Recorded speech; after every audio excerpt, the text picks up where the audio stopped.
தொடர்ந்து தலைப்புச் செய்திகளை பார்க்கலாம்.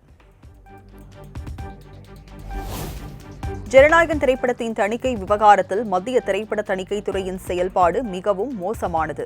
திரைப்பட இயக்குநரும் தயாரிப்பாளருமான ப. ரஞ்சித் எக்ஸ் தளத்தில் பதிவு.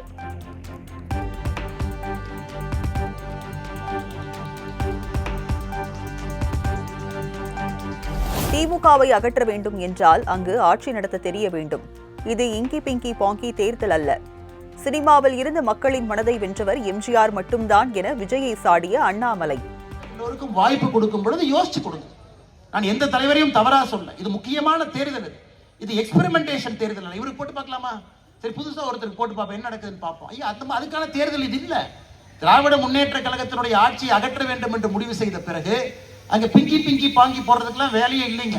திராவிட முன்னேற்ற கழகம் அங்கிருந்து கிளம்ப வேண்டும் என்று முடிவு செய்து விட்டால் ஆட்சியில் யார் வந்து அமர்ந்தால் அவங்களுக்கு ஆட்சி கொடுக்க தெரியும்.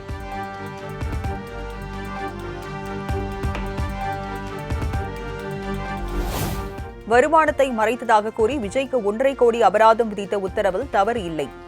விஜய் தரப்பு தொடர்ந்த வழக்கில் சென்னை உயர்நீதிமன்றத்தில் வருமான வரித்துறை தரப்பு வாதம்.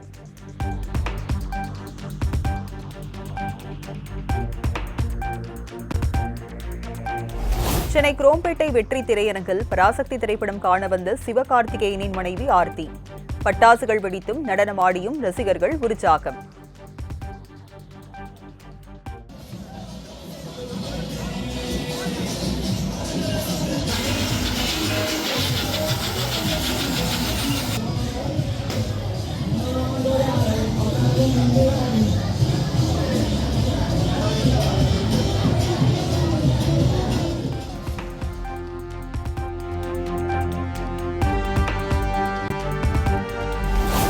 தணிக்கை வாரியத்தில் ஏற்படும் சிக்கல்களை தீர்க்க படத்தை 2 மாதங்கள் முன்பாகவே தணிக்கைக்கு அனுப்புவது நல்லது. இடையத்தில் பேசு பொருளான நடிகர் சிவகார்த்திகேயன் கருத்து.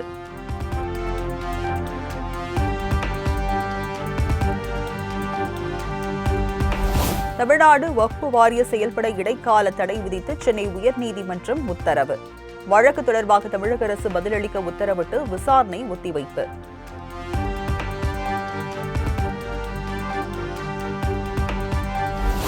பொங்கல் பண்டிகையை முன்னிட்டு 2வது நாளாக இன்று தமிழகம் முழுவதும் 3122 சிறப்பு பேருந்துகள் இயக்கம்.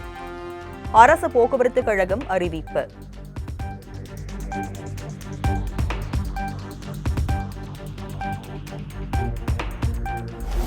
பொங்கல் பண்டிகையை முன்னிட்டு சென்னையிலிருந்து சொந்த ஊர்களுக்கு செல்ல 1,16,977 பேர் முன்பதிவு. தமிழகம் முழுவதும் நேற்று இயக்கப்பட்ட சிறப்பு பேருந்துகளில் 1,21,770 பேர் பயணம் செய்ததாக அரசு போக்குவரத்து கழகம் தகவல்.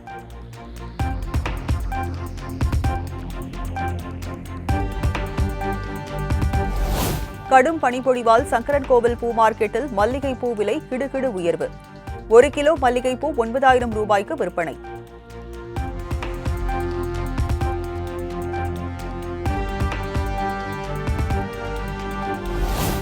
பொங்கல் பண்டிகையை முன்னிட்டு கந்தளி ஆட்டு சந்தையில் ஆடுகள் விற்பனை மும்முரம். 2 கோடி ரூபாய்க்கு மேல் ஆடுகள் விற்பனையானதால் வியாபாரிகள் மகிழ்ச்சி.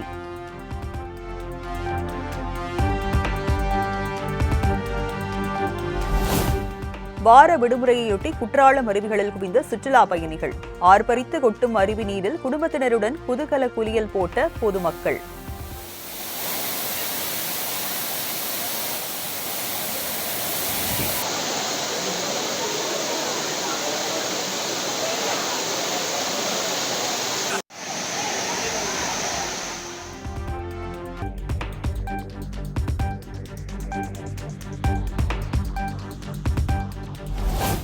நாடாளுமன்ற பட்ஜெட் கூட்டத்தொடர் ஜனவரி 28 தொடங்கி ஏப்ரல் 2 வரை நடைபெறும்.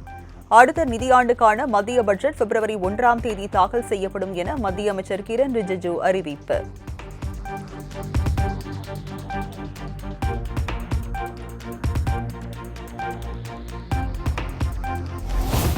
திரிணாமுல் காங்கிரஸ் அரசும் அமலாக்கத்துறையும் பரஸ்பரம் குற்றம் சாட்டி கொல்கத்தா உயர்நீதிமன்றத்தில் வழக்கு விசாரணையின் இருதரப்பு வழக்கறிஞர்களும் வாக்குவாதத்தில் ஈடுபட்டதால் கோபத்துடன் வெளியேறிய நீதிபதி.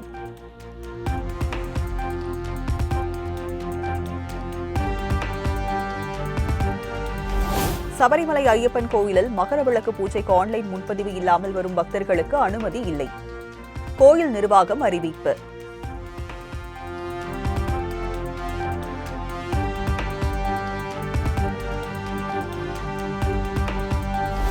அயோத்தி ராமர் கோயிலை சுற்றியுள்ள 15 கிலோமீட்டர் நீளமுள்ள ராம் பாதையில் மதுபானம் மற்றும் இறைச்சி விற்பனைக்கு தடை. உத்தரப்பிரதேச மாநில அரசு அதிரடி நடவடிக்கை.